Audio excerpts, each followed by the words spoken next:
am here today with my summer book haul. And yes, I know for most of you it's actually winter, but I live in the southern hemisphere and here it is nothing but glorious summer. The first book I have to show you today is Songbird. This book I absolutely loved. I expected to enjoy it, but the level of just how much I enjoy it really surprised me. The story follows a girl who one day, when trying to travel home, gets kidnapped and she gets taken to this legendary mountain that supposedly contains trolls. Of course, everyone thinks it's a myth, but as it turns out, the trolls are very real and very scary, and they'll end up holding her prisoner. Obviously, this sparks a large amount of terror because trolls are terrifying. But as the plot continues, you get to realize that while some of them are monsters, not all of them are. Overall, it was really creative and interesting, and I highly recommend you pick it up if you haven't already. Next up, I have Falling Kingdoms and Rebel Spring by Morgan Rhodes. This is book 1 and book 2 respectively, both of which I thoroughly enjoyed. The best way I can try to explain the plot and structure of the story is to think of Game of Thrones, but with a sort of children's edge / soap opera style.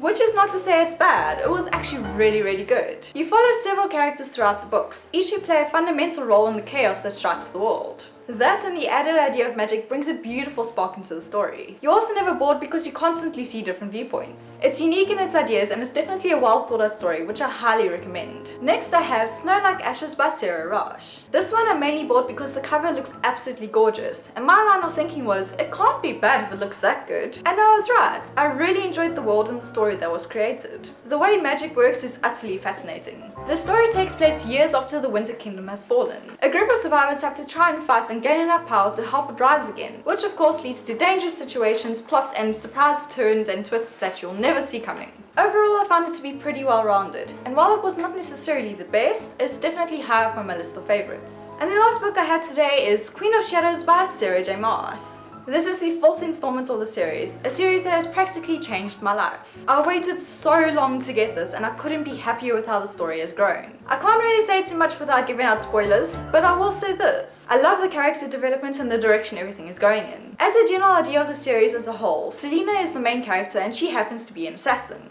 This line of work naturally sends her spiraling through crazy situations throughout the entire series, and believe me when I say it gets better with each book. Go buy this if you haven't already. And that brings an end to my very small haul. Usually I have a ton of books, but for once I just can't buy that many. It sucks so badly, but what can we do?